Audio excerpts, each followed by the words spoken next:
Hörmətli Şərq Türkistanlıq qeyrindaşlar, Şərq Türkistan xəbər agentliğinin xəbərlər proqramısını görüşünlərni qızğın qarşı alırıq. Tövəndə təfsili məzmunlarını diqqətinizə sunumuz.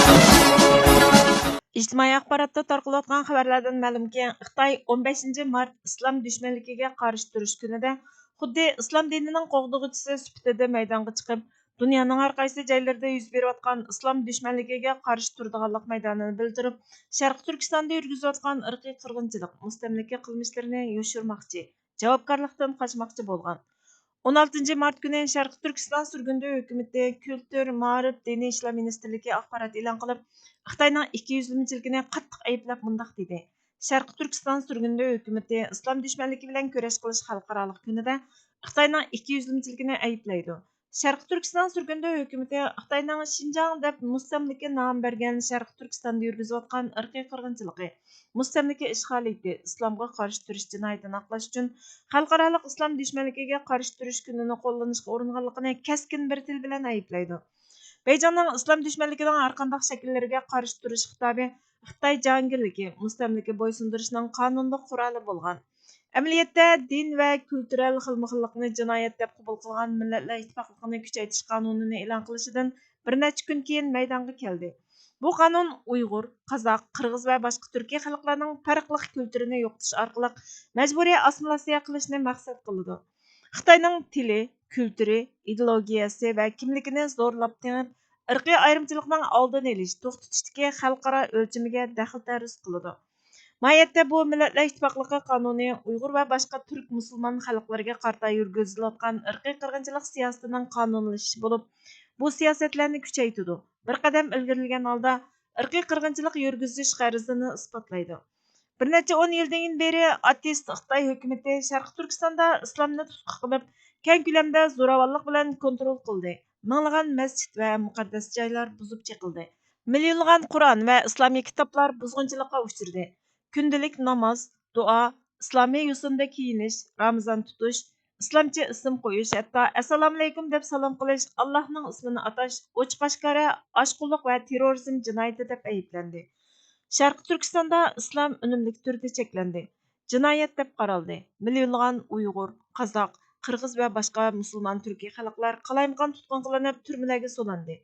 Majburiy emgakka selindi. Sharq Turkistondagi diniy qurilishlar dunyoni aldatish, ko'z bo'yash maqsadida kontrol ostidagi ko'rgazmaxonaga aylantirilgan bo'lib, Xitoyning xitoylashtirish siyosatiga iymon va e'tiqodni oshkora holda ochiqcha bo'ysundirdi. Sumigar davlat dinini tashviq quroliga aylantirib, haqiqiy diniy e'tiqod erkinligini sistemli turda yo'qotdi. Atalmış terrorlikqa, oshqullikqa qarshi turish bahanasi ostida Türk musulmonlarga salohiyati faqat Türk musulmon bo'lganligi uchun terrorchi oshqun degan qalpoqni kiydirdi. Xitoy katibaşlari izchil turda islom e'tiqodini ideologiyalik kasallik, yo'qotishga mahkum deb tonitib, qalaymaqon tutqun qilish va irqiy qirg'inchilik yurgizishni yo'lliq, haqli qilish uchun islom e'tiqodini patologiyalashtirmoqda. Hem ko'lami hem zichligi jihatda Xitoy dunyoda islom dushmanligida 200 yetakchi davlatga aylandi. Buncha xoin siyosatlari bo'lgan Xitoyning islom dushmanligiga qarshi turish bayonlari ig'ir xoinlik va oldin planlangan musulmonlar ko'p sonliqni egallaydigan davlatlar, musulmon xalqi va tashkilotlari keng ko'lamdagi xalqaro jamiyatni qaymoqtirib, yurgizayotgan irqiy qirg'inchilik, insoniyatga qarshi jinoyat, ishg'ol, mustamlaka kontroli qatorliq jinoyatlarni tekshirishga qarata diqqatni burashdan iborat. Xalqaro jamiyat bo'libmi musulmonlar ko'p sonliqni egallaydigan davlatlar, tashkilotlar va musulmon xalqi chuqum Xitoyning aldamchi bayonlarini rad qilishi, ishg'ol qilingan Sharq Turkistondagi ezilgan xalqning yanida turishi, Xitoyning irqiy qirg'inchilik va davlat yetakchilik qilayotgan islom dushmanligini chuqum qattiq ayblashi, mustamlikadan qutulish, milliy o'z taqdirimizni o'zimiz belgilash, Sharq Turkistonning milliy mustaqilligi va egilik huquqini qo'llash kerak dedi. Hukumatning mazkur bayonoti Malayziya Quyosh, ya'ni Malayziya son xabar turi, Tribunal India xabar turi, Luqmat xabar turi, Buyuk xabarlar turi qatorliq nurg'ulg'an matbuotlarda 17 mart kuni tafsiliy xabar qilindi. Times xabar torining 16 mart kunidagi xabarda mundaq deyildi. Angliya atalmış Xinjiang Uyg'ur avtonom rayonida insoniyatga qarshi jinoyat, irqiy qirg'inchilik avjiga chiqqan vaqtda karbon yig'ish ta'sisini taraqqiy qildirish uchun mablag' solgan. 2016 yilidan 2018 yilgacha bo'lgan oralikda 4 qatim Tashqi ishlar ishxonasi Angliyaning yordam hamjotini atalmish Şinjan Uyg'ur avtonom rayonining elektr stansiyasi va zavodlaridan chiqqan ziyonli karbonni yig'adigan bir uskunani yasashga ishlatgan. Shu vaqtda yerlik rayonlik hokimiyat Beyjingning tutqun qilishga tegishliklarining hammani tutqun qilish buyruqini ijro qilayotgan vaqtlar edi. Rayon Xitoyning eng mo'l neft zapasi chiqadigan rayon. Buni New York vaqti gazeti o'tirg'a qo'ygan. 2018 yili Birlashgan Davlatlar Tashkiloti Inson huquqlari komissarligi ishonchlik doklad e'lon qilib, 1 milliondan ortiq Uyg'urning sotning hukmisiz atalmish qayta tarbiyalash markazida tutib turilganligini bayon qilgan deyildi. Sharq Turkiston surgundi hukumati Tashqi ishlar ministrligi, Tashqi ishlar va bexatarlik ministri Salih Xudoyor buni keskin turda ayblab, 17 mart kuni bayonot e'lon qilib mundaq dedi. Sharq Turkiston surgundi hukumati Angliyaning Uyg'ur, Qozoq, Qirg'iz va boshqa turkiy xalqlar qalaymaqon tutqun qilinib, majburiy emgakka silinib qul qilinayotgan irqiy qirg'inchilik va insoniyatga qarshi jinoyatning qurboni bo'lgan Beyjing Şinjan deb atalgan ishg'ol qilingan Sharq Turkistondagi Xitoyning tabiiy boyliqlarini echib foydalanishni maqsad qilgan karbon yig'ish shum planiga mablag' solganligini qattiq til bilan ayblaydi. Sharq Turkiston surgundi hukumati bu qarorning Angliyaning inson huquqlari va'dasiga xilof ekanligini o'tirg'a qo'ydi va Angliyaning ommaviy mablag'ini qalaymaqon ishlatganlik deb qaraydi.